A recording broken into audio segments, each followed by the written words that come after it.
Merci d'être avec nous sur l'antenne de France Bleu Béarn Bigorre. C'est pas la première fois qu'on vous reçoit, l'association du droit de mourir dans la dignité. Quand j'ai programmé cette émission, on m'a dit ah bah dis donc, tu commences bien l'année. Et j'ai dit oui, mais il y a pas que la Covid. C'est un combat important. On sait que 96% des Français sont d'accord avec la démarche de votre association. C'est un sondage Ipsos de mars 2019. C'est mes sources évidemment de admd.net. Vous pouvez y aller si vous voulez avoir d'autres infos sur cette association. Cher Jean-Luc Romero-Michel, cette association a été créée dans les années 80. Comment ? Alors, juste vous dire, comme vous disiez que autour de vous, on a réagi en disant commencer l'année par parler de la fin de vie. C'est vrai que ça peut paraître bizarre, mais au final, vous avez raison parce qu'en fait, on se rend pas compte, mais les gens qui pensent à la question de la fin de vie, à leur fin de vie, parce qu'on va tous mourir. Je vous annonce peut-être pas une bonne nouvelle, mais c'est quand même ça. Eh bien, au final, quand vous savez que tout ça va se terminer, vous vivez mieux votre vie. Et vous faites peut-être plus attention aux vôtres et vous les aimez peut-être plus. Donc en fait, parler de la fin de vie, c'est parler de la vie. Et je pense que c'est important. Alors à votre question, elle a été créée dans les années 80. Vous savez, c'était un moment où les gens mouraient dans des conditions extrêmement difficiles. Et il y a eu un mouvement qui est un mouvement mondial. En fait, c'était pas simplement en France. Il y a des associations qui se sont créées partout dans le monde pour revendiquer d'abord le fait qu'on écoute enfin la personne qui meurt, parce qu'on ne l'écoutait jamais. On décidait pour elle, et puis pour prendre en compte sa demande d'arrêter de souffrir, qui n'était vraiment pas une préoccupation dans les années 70-80 et qui s'est aggravée après avec l'épidémie de sida, où là on a vu des patients dire nous on veut être acteurs de santé et on veut décider ce qui est le mieux pour nous. C'est un combat où vous étiez aux côtés des malades et aux côtés des administrations de l'époque. On se souvient de cette période assez noire en France et dans le monde, du reste. Et dans le monde. L'ADMD aujourd'hui, elle a des bureaux partout en France, c'est-à-dire que partout, on peut se renseigner en Béarn, au Pays Basque, en Bigorre, partout. Il y a des gens qui sont là pour nous répondre et pour nous aider. Oui, bien sûr. Dans chaque département, nous avons un responsable, une délégation. Dans votre département, c'est André Weiss. Oui, c'est important. D'abord, c'est une grande association, plus de 74 000 adhérents aujourd'hui. Et on sent bien qu'il faut avoir sur le terrain des personnes, même si nous avons un service ADMD Écoute, parce que vous savez, beaucoup de gens, malheureusement, sont confrontés dans leurs proches ou par eux-mêmes à des fins de vie extrêmement difficiles. Et ils ne savent pas à qui s'adresser. Il n'existe pas de numéro national où quand on est dans cette situation, on peut appeler, demander des conseils. Et nous avons créé un service qui s'appelle ADMD Écoute, où des bénévoles tous les jours répondent au téléphone sur toutes les problématiques de souffrance et de fin de vie. Et sur le terrain, on a des délégués qui sont aussi à la disposition de chacune et de chacun d'entre nous. C'est le 01 48 00 04 92. On vous laissera toutes les infos sur francebleu.fr, bien entendu. Aujourd'hui, on sait que depuis de longues années, il y a certains médecins qui ont défié la loi pour protéger leurs patients, pour protéger leurs familles également. Et on va voir dans quelques minutes avec vous, en France, qu'est-ce qui se passe exactement, quels sont les moyens des patients quand ils le peuvent encore, parce que nous, maintenant, on est un peu plus informés sur les maladies, on est un peu plus informés, nos médecins répondent un peu plus quand on pose certaines questions, ce qui n'a pas toujours été le cas. C'est assez récent quand on y pense, et vous allez nous dire dans quelques instants, cher Jean-Luc Romero-Michel, ce qui se passe en France. Et puis on va parler de la nouvelle loi, peut-être, on l'espère, on va parler de nos voisins aussi, la Suisse, on en parle beaucoup, la Belgique aussi, mais il y a d'autres pays tout proches de nous qui légifèrent aussi. Vous pouvez, si vous le souhaitez, témoigner, nous appeler, poser des questions. On est là pour ça avec l'ADMD, l'association du droit de mourir dans la dignité, cher Eric. Exactement, on vous attend dès maintenant, c'est Mélinda qui vous accueille. Vous laissez votre question et puis nous, on vous rappelle ou vous la posez en direct, 05 59 98 09 Alain Souchon arrive, c'est déjà ça. 6h-9h, France Bleu Matin, à votre service. Avec toute l'équipe de France Bleu Matin, on commence la journée ensemble. Votre météo, vos conditions de circulation pour vous faciliter le chemin du travail. Des infos pratiques qui vous rendent service pour savoir ce qu'il se passe tout près de chez vous. Et toute la musique que vous aimez dès le réveil, sans oublier des tonnes de cadeaux, du rire et de la bonne humeur. France Bleu Matin, on est bien ensemble. Du Gave de Pau au quai de l'Adour, France Bleu. 100% béarnais, 100% bigourdan.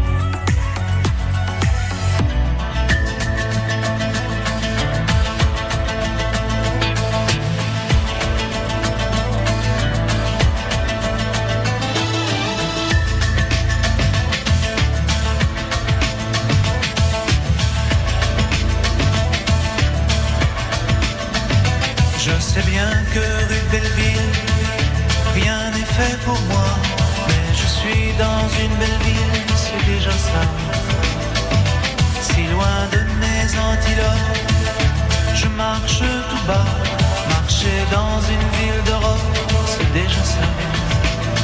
Oh, oh, oh. Et je rêve que soudain mon pays soudain se soulève.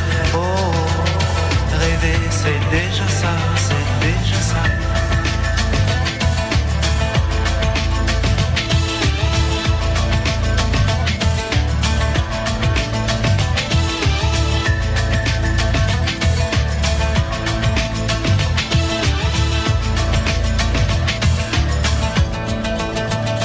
Il y a un sac de plastique vert au bout de mon bras.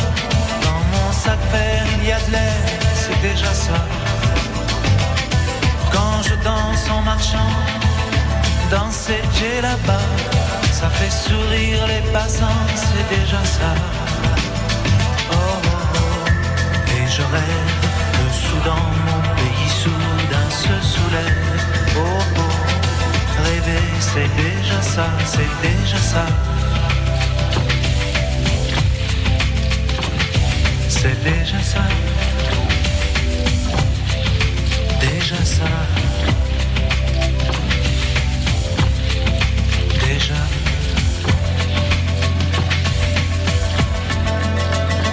Pour vouloir la belle musique, soudain mon Soudan.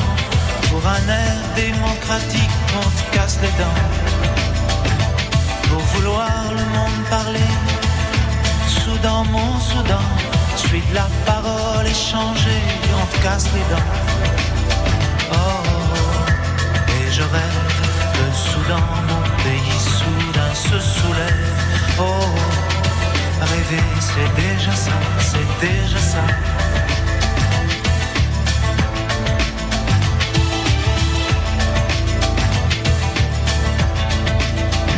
Je suis assis rue Belleville, au milieu d'une foule, et là le temps hémophile coule. Oh, oh, oh. Et je rêve que soudain mon pays soudain se soulève. Oh, oh. Rêver c'est déjà ça, c'est déjà ça. Oh, oh, oh. Et je rêve que soudain mon pays soudain se soulève. Oh, oh. Rêver c'est déjà ça, c'est déjà ça.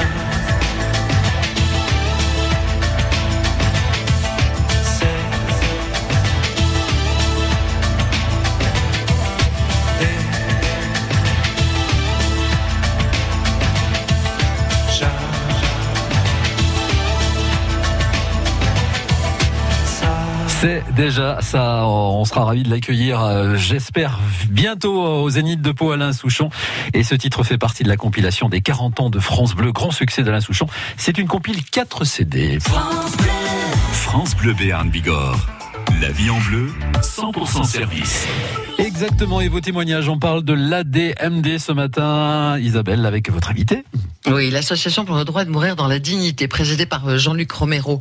Michel, vous êtes un homme politique, vous avez été de tous les combats, vous écrivez énormément, vous avez écrit beaucoup de livres, et vous êtes là aujourd'hui pour qu'on fasse le point ensemble sur ce que sont les soins palliatifs. Donc on entend souvent parler de cela sans trop savoir ce que c'est. On a entendu parler de la loi Leonetti où beaucoup de gens, beaucoup de médecins et vous-même aussi, vous avez dit oui, c'est une avancée, mais on n'y est pas encore. Beaucoup de présidents de la République s'étaient engagés auprès de votre association et de ses soutiens pour dire oui, on va le faire, et finalement ça ne se fait pas. On voit autour de nous beaucoup de pays qui commencent à légiférer. Alors bien sûr, on parle de la Suisse et de la Belgique qui eux ont déjà légiféré depuis très longtemps, à tel point que des Français vont en Suisse ou en Belgique, alors moyennant des sommes quand même assez extravagantes, il faut bien le dire. Si la vie coûte cher, la mort, on va dire correcte aussi, et c'est bien dommage. Et vous dites c'est pas possible qu'on n'avance pas dans notre pays. Alors aujourd'hui, qu'est-ce que la loi Leonetti et qu'est-ce qui nous arrive quand nous sommes en fin de vie avec des maladies extrêmement graves et irréversibles?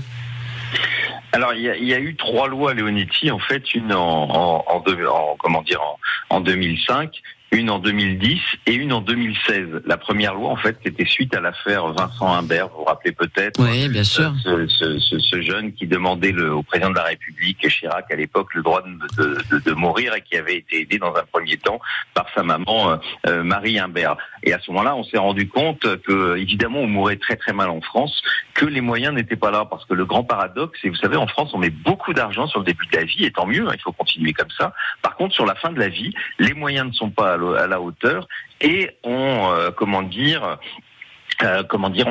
meurt très mal dans notre pays. Toutes les études, je parle pas d'études de la DMP, mais toutes les études officielles qui ont été faites depuis une quinzaine d'années prouvent ça. Alors qu'est-ce qu'on a droit en France? Alors la loi, elle permet d'un côté l'accès aux soins. Oui, pardon. Vous m'entendez? Oui, ça y est. Oui. La loi, elle permet d'un côté normalement l'accès aux soins palliatifs, sauf qu'il faut dire la vérité. En France, à peine 20 à 25% des gens qui en ont besoin peuvent bénéficier de soins palliatifs. On vit un grand scandale depuis quelque temps. Alors, on a maintenant l'habitude, avec les ministres de la Santé qui ne se préoccupent pas beaucoup de la fin de la vie. Depuis 2 ans, il n'y a plus de plan de développement de soins palliatifs.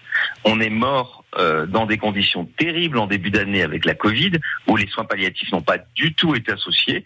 Et en début d'année 2021, on est toujours dans la même situation, pas de moyens, et donc aller dans les soins palliatifs, c'est une loterie. Soit vous avez des relations, tant mieux pour vous, soit vous mourrez au bon moment, sinon il n'y a pas de place. Et de l'autre côté, c'est la possibilité, éventuellement, quand vos souffrances sont insupportables, de demander ce qu'on appelle une sédation profonde et continue. En gros, c'est une sédation terminale, c'est-à-dire qu'on vous endort, on arrête de vous alimenter, on arrête de vous hydrater, on attend que vous mouriez.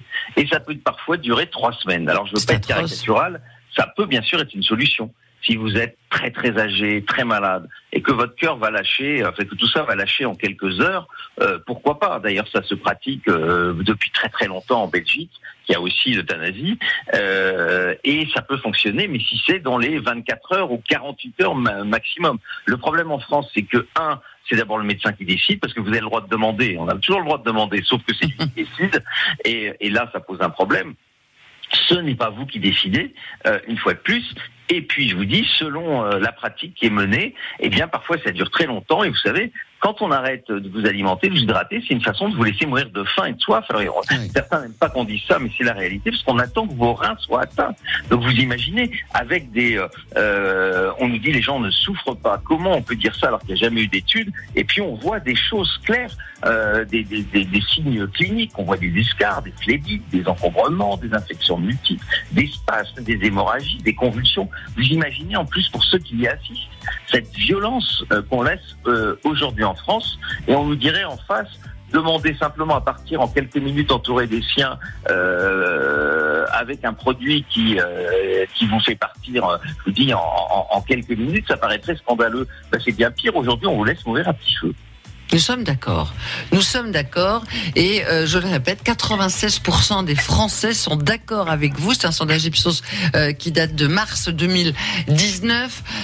Une énième députée va encore présenter un projet de loi. Alors, j'ai parlé avec un de vos collaborateurs hier qui m'expliquait, il me dit oui, mais quand c'est un parti politique qui présente, les autres sont d'accord, mais ils veulent pas te soutenir parce que c'est pas le moment. Enfin, c'est assez compliqué. Le président Macron vous a reçu avec d'autres. On va parler de tout ça, évidemment, sur France Bleu Béarn Bigorre dans quelques instants.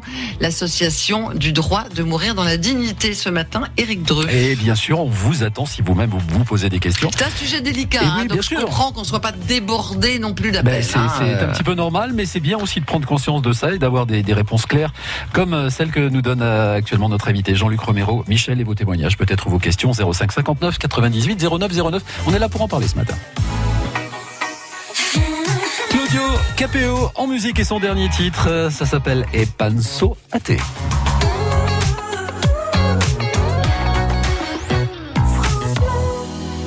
Io lavoro e penso a te, torno a casa e penso a te, le telefono e intanto penso a te. Come stai? E penso a te, dove andiamo? E penso a te, le sorrido, abbasso gli occhi e penso a te.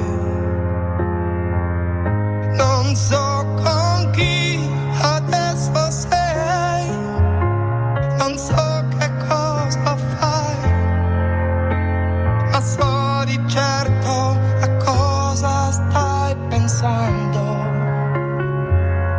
È troppo grande la città per due che come noi non sperano, però si stanno cercando, cercando, cercando, cercando.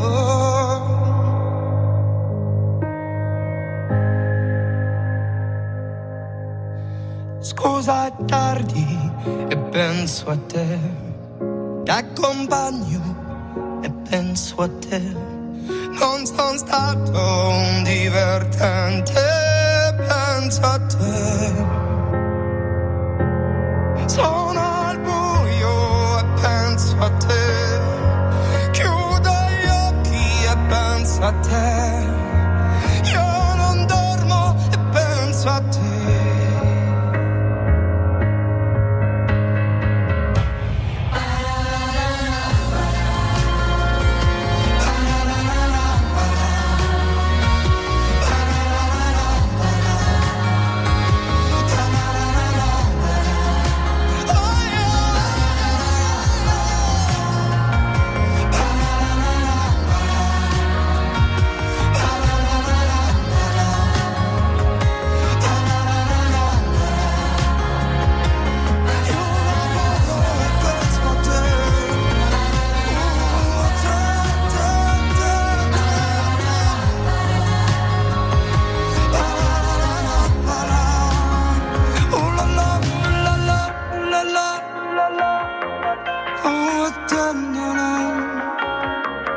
Io non dormo e penso a te.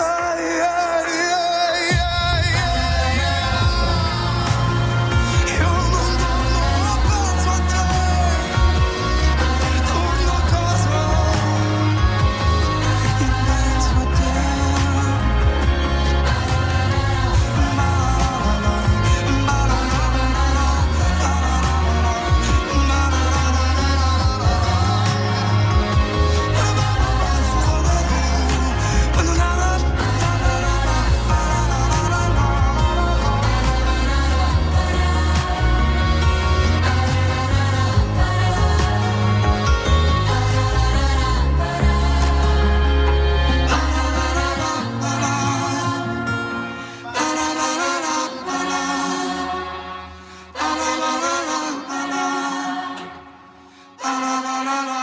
Et Panso, c'était Claudio Capéo sur France Bleu Béarn Bigorre.